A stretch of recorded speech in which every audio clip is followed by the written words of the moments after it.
Hey there, so earlier this year I made a video about how to apply for TRV for your parents using the GCK portal, which is the old portal, and a lot of you have had success using that video as a reference inviting your parents to Canada. And while I tried to make that video as detailed as possible, there are still some questions that keep repeatedly sliding into my DMs. For example, I submitted my parents' TRV application for Canada, and on the biometrics instruction letter, the address shown is my Canada address and not my parents' address. Is that going to be a problem?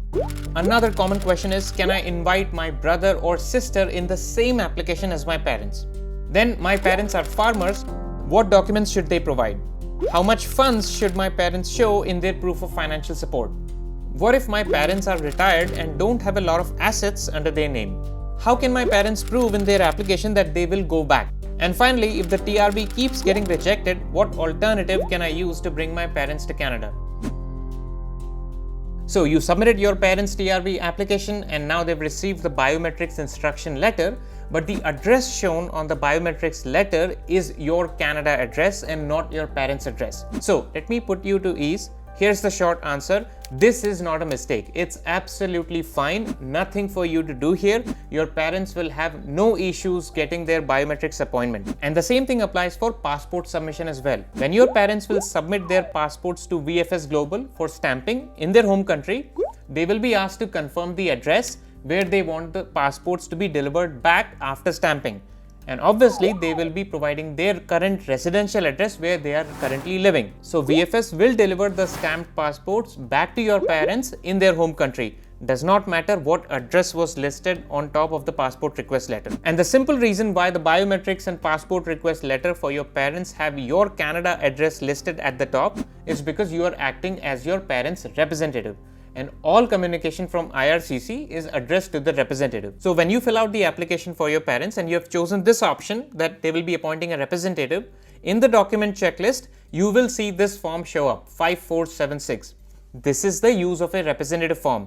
You, as their son or daughter who wants to act as a representative, is required to fill this form out so that you can be authorized as their representative who can correspond with IRCC on behalf of your parents.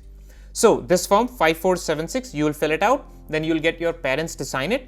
And in this form, in this representative's contact information, this is your contact information, in this address section right here, this is where you, their son or daughter, is going to populate your address, meaning your Canada address where you are currently living. So for example, if I am inviting my parents to Canada and I'm also acting as their representative, I will have to fill this form out. I will fill out my address here, meaning my Canada address, and I will fill out my email address here.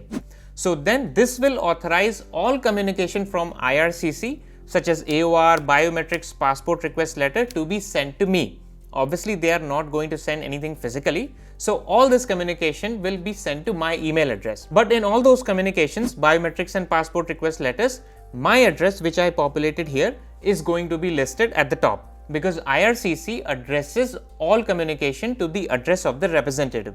And that's exactly why this happens, that you don't see your parents' address in the biometrics or passport request letter, you see your address because you are acting as their representative. And by the way, the entire process for biometrics, how to fill out the forms, how to book the appointment, how to submit the passport, how to prepare the envelope for your parents, and getting the passport stamped and delivered back, including the timeline, is all covered in this video, which is also linked in the description below. So if your parents are at that stage, you can definitely reference that video to understand how all that works. Now assume my parents have another son, meaning my brother, and when my parents are applying to come to Canada, my brother also wants to apply at the same time. So the question is, can my brother be also part of the same application as my parents? Essentially meaning, can my mom, dad and my brother apply together in a single application? So here's the short answer. If my brother is under the age of 22, he's considered a dependent child of my parents, so he can also be added in the same application as my parents. But if my brother is 22 years of age or older, then he is not considered a dependent child and therefore he cannot be added in the same application as my parents, and in this case he will have to apply separately in a separate application. So that's the short answer. Now let's understand the logic behind this. So first of all, you must understand the general rule. For a TRV application, the main applicant can only add his or her closest relatives or immediate family members in the same application. And who are immediate family members? So if you get to this glossary page of IRCC, I'm going to link it in the description below. If you click on F, you get to the definition of family members. As you can see, it says an applicant's closest relatives in the context of an IRCC application. It is defined as the spouse or common law partner, dependent children, and their dependent children. So let's say my dad is the main applicant, so he can only add these closest relatives in the same application. His spouse, meaning his wife, my mom, and his dependent children. And who are dependent children? Again, if you scroll back up and click on D, you will get to the definition of a dependent child. In the context of an IRCC application, a dependent child is the child of an applicant who's under the age of 22 and not married or in a common law relationship. Also not a permanent resident or citizen of Canada. So if the child of the main applicant meets these conditions, then that child is a dependent child. So that child becomes a closest relative, and then that child can also be added in the same application. I know this is a lot to take and it can get confusing, so just bear with me for a second, this will all make sense. So let's come back to the example. My parents are applying for a TRV and I have a brother who also wants to apply for a TRV, and the question is, can he be added in the same application as my parents? So again, let's say my dad is the main applicant and my mom is the added family member, they are applying together. And let's say my brother is 18 years old. So, since this brother is under the age of 22, he is considered a dependent child of the main applicant, meaning he is a dependent child of my dad, meaning he is considered a closest relative or a direct family member of my dad according to the definitions that we just saw. So, since he is a dependent child under the age of 22, he can also be added in the same application as my parents. So this is the GC application for my parents. Again, my dad is the main applicant, and when he gets to this question, do you want to submit an application for a family member, meaning they're asking, does my dad want to add another family member? Obviously, he is going to say yes because he wants to add his wife, my mom. After this, it will ask you again, do you want to submit an application for another family member? And this is where my dad is going to answer yes again, because he will now add the 18-year-old dependent son. So once you get to the end, this is what my parents' document checklist is going to look like. So this first section is for my dad, so his forms and documents, then his wife, family member 1, so her form and documents, and then family member 2, the dependent son, his forms and documents. So total 3 people in one application applying together. Now let's assume my brother is 33-year-old, meaning my dad has a 33-year-old son. And as we just saw, 22 or older children are not considered dependents. So this brother, the son of my dad, is not considered a dependent child. So he is not a closest relative, he is not a direct family member, and that's why my 33-year-old brother will have to apply separately from my parents, which means that my brother will have to apply from a separate account, a separate application.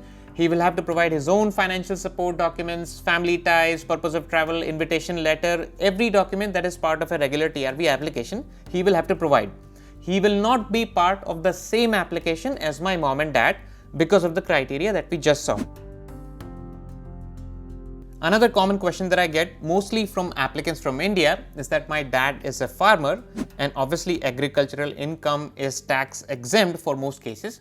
So what documents can he produce? So the simple answer is you can upload Form J, which is the proof of income for a farmer in India. It will work as a good proof of income. Additionally, for proof of funds, your dad can also provide 4 to 6 months of bank statements that show a steady balance maintained for a while. Also, it will be really beneficial if your parents can provide documents such as agricultural land ownership or registry under their name for any land or property that they own, including ownership of their house, and any other major investments and assets that they own. So let's take a look at this rejection letter which one of my subscribers' parents received for their TRV application to Canada. In this rejection letter, the officer states that your funds and financial situation are insufficient to support the stated purpose of travel for yourself and any accompanying family members. But IRCC unfortunately has not given an exact number of how much funds are they expecting the applicants to show for a TRV application. So then it becomes tricky to understand how much funds or bank balance should your parents really show in their TRV application to make a good case. So first of all, it's important to understand that for a TRV application, the IRCC officer is primarily looking for funds from your parents, meaning the funds and financial situation of your parents, because they are the main applicants. And so while your own T4, notice of assessment, Canada bank balance statements, salary slips, and employment letter can help to support the case, but for a TRV application, the officer is mainly concerned with your parents' financial situation. Now, when an officer looks at your parents' funds, they don't just look at funds alone. They also look at the duration of stay that is mentioned in the purpose of travel letter that you will write for your parents. And then the officer is going to tie the duration of stay with the funds that are shown in the application to make an informed decision as to whether or not the funds available to your parents are enough to support their duration of stay in Canada. For example, if your parents show $15,000 readily available cash in their bank account, that's a good amount. But then in the purpose of travel letter, you've mentioned that they will stay for 6 months. So that might not work because in today's economy, $15,000 for 2 people for 6 months, including flight tickets, is not going to cut it. On the other hand, if your parents show 10,000 Canadian dollars, but the duration of stay that they mention in their purpose of travel letter is 2 to 3 weeks, which is a shorter duration. So that might actually alleviate the concerns that the officer might have. Let me give you an example. Let's say for a tourist, for one person, the minimum cost per day to spend in Canada, assuming they are living a very thrifty lifestyle, is about $50. And let's take it up to $80 for the higher end. So the range is $50 to $80. So for one person, for 1 month, 30 days, cost of living comes out to be 50 times 30, 1500 at the lower end, and then 2400 at the upper end. And again, I'm not even factoring in accommodation at this point because the assumption is that the parents will be staying with you. So for 2 people, at the lower end, the cost comes out to be 3,000, upper end 4,800. And then you add flight tickets. So say 1,600 per person one way. So 3,200 round trip. So for 2 people, it's 6,400. So then your range of expenditure for 1 month for 2 people becomes an average of $10,000 per month for 2 people. And again, if you factor in traveling across Canada, medical insurance, gas, shopping, eating out, the expenditure goes up even more. And again, this is a hypothetical example. I'm making these numbers up, so these numbers are not real. I don't know the real numbers. You can obviously Google these up, so you'll have a better estimate. But I'm just trying to explain to you that this is how you can go about calculating how much funds you're showing for your parents, meaning your parents are showing in their application, and the duration of stay, and whether or not that will be enough from a practical standpoint. So 2 important things to consider when presenting the financial case for your parents. Number 1, in the purpose of travel letter, try to keep the duration short. And second, use the funds based on whatever calculation you can come up with, whatever makes sense to you, and then try to justify the funds with the duration of stay. Apart from funds, your parents can also show their bank balance statements for the previous 6 months from the time of applying, and any liquid assets that are under their name which can be readily converted into usable cash. All this can be shown as proof of funds and will help make a good case to support your parents' stay in Canada for whatever duration they mention. Now, when your parents are retired and not making any money, it becomes hard to make a good case for them, especially as it comes to finances. So let's take a look at a few things that you can use to increase the strength of your parents' application. So for proof of funds, the most obvious choice is to show at least 6 months of bank statements that show a steady balance maintained for 6 months that will help the officer assess your parents' financial situation. On top of that, your parents can also show any liquid assets under their name or any financial instruments that can readily be converted into cash. The idea is to show that funds are available and readily accessible for your parents. So I would steer away from locked amounts such as fixed deposits because they are not very convincing to the IRCC officer, but any kind of readily available cash through whatever means you have available for your parents that can be used as a proof of funds. Now, since your parents are retired, it's understandable that you might be supporting your parents financially on some level. So it can help to provide your own notice of assessment, T4, salary slips, and Canadian bank statements to supplement the proof of funds which your parents will provide. So then you will have your parents' proof of funds and then your proof of funds, and then you can add that together and present it in a way to prove to the IRCC officer that decent funds are available for your parents for their duration of stay in Canada. Speaking of duration of stay, when you write the purpose of travel letter for your parents, you can mention a shorter duration, 2 to 3 weeks, and then you can tie that duration with the funds that you'll be showing for your parents in the application. and then make a case justifying that the funds available for your parents are enough to support their stay for the duration that they've mentioned. That's why a shorter duration might be beneficial, especially if your parents have had rejections of the TRV in the past.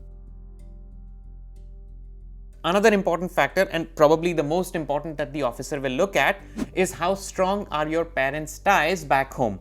Meaning, how strong are your parents' connections and ties back home, which will compel your parents to go back to their home country after their visit in Canada and not overstay their authorized period in Canada. So, what documents can your parents use to establish strong ties? So, first of all, what property do your parents own? So, any property under their name, such as their house or any other land or any other investment of this nature that your parents have done, can work as a really strong reason for them to go back to their home country. So, if that's the case with your parents, then it's a good idea to get that property evaluated from a chartered accountant and then upload a report of that. And if your parents are earning pension, that might work as a good tie as well. So, using those pension orders or pension documents, as long as they clearly state that it is required for your parents to actually physically collect their pension once a while or stay in their home country for X number of days in order to be eligible to receive pension, all that can also work as a good tie back home. Next up is family that your parents have back home. So, if your parents are caring for your grandparents or they have their own dependent children to care for and provide for, that also becomes a good tie that will compel your parents to go back. And by the way, if your parents are caring for your grandparents or any other family members who need constant care, perhaps due to a medical condition, then try to get a doctor's note and then attach that as a proof of a strong family tie. And if your parents are themselves getting some medical treatments back home, it's an ongoing process, maybe due to old age, and they're just taking a break to come visit you, then you can also use a doctor's note justifying this, and that will work as a strong tie back home. Next up is past travel history. So if your parents have traveled internationally, especially to countries like US, UK, Australia or New Zealand, then you can use proof of that. That can really work wonders in getting their application forward, because this travel history is really looked at as a good sign that this person has done international travel to similar countries and has been compliant. Now, another thing that you can do for your parents while you are in Canada to increase the strength of their application is to buy a medical insurance policy for them, a temporary policy which is consistent with the duration of stay that you will mention in their purpose of travel letter. So I understand this is not going to be easy. It might require a lot of research from your part, but if you can find a medical insurance policy for your parents, that just helps reinforce your parents' case. And try to get a refundable medical insurance policy, because in case your parents' application gets rejected, then at least you can get some part of your money back, if not all. By the way, if you want more details about how an IRCC officer might evaluate your parents' admissibility and eligibility for a temporary visa, then you can read more about that on this page, which I'm going to link in the description below. It's kind of like a help page for temporary residents and what factors they should consider when they are applying for a TRV. So it talks in detail about the purpose and duration of the trip and the suggested questions that an applicant must answer, and the ties to Canada and the country of residence. We already spoke about this. Then how to think about documents for financial support. How will your parents be managing their stay? Will they be staying with you or will they be staying in hotels? What's the itinerary look like? What is the source of funds? Again, we already talked about this. So really go through this page slowly and carefully, read all the points, and you'll know majority of the stuff that an officer is looking for from a temporary application. And then you can think of providing those documents and then tying all that in a purpose of travel letter. Speaking of which, purpose of travel letter is a mandatory document. You'll see it show up in your document checklist in the GC key when you are doing your parents' application like this. So what kind of things can you include in that purpose of travel letter? Again, coming back to this page that I showed you, if you scroll down here under purpose and duration of the trip, suggested questions. So go through each of these questions and try to draft your letter essentially answering all these questions. You can skip the questions that don't apply to your parents, but the idea is to draft a detailed, organized, structured purpose of travel letter and then answer all these questions that are mentioned here. As long as you can answer all these questions and then justify the answers with the documents that you've uploaded in your document checklist, you can make a fairly good case for your parents' application. And I'm also going to leave a sample purpose of travel letter down below in the description, so you can use that as reference also. But again, you have to understand your unique case for your parents and then answer most, if not all, of these questions that are mentioned here in your purpose of travel letter. Now, apart from TRV, there is another option that you can use to invite your parents to Canada, which is a SUPERVISA. You may already be aware of this. A SUPERVISA lets your parents stay with you in Canada for up to 5 years. The only catch is you have to be a permanent resident or Canadian citizen in order to invite your parents to Canada on a SUPERVISA. Also, you must meet the minimum income requirements outlined in the instructions for a SUPERVISA application. So if you are a permanent resident or citizen of Canada and have regular income, and that income meets the minimum income criteria, then there is a very good chance that you can do a successful SUPERVISA application for your parents. I'm going to leave the instructions for SUPERVISA in the description box so you can read all about it. I won't talk much more about SUPERVISA, otherwise this video is going to get really long. But let me know in the comments below if you want me to make a detailed video on the SUPERVISA process, and I can give it a shot. Now, for those who invited their parents to Canada on a TRV and now are looking to travel to US, the entire video for US visitor visa application from Canada is here. I'll see you there.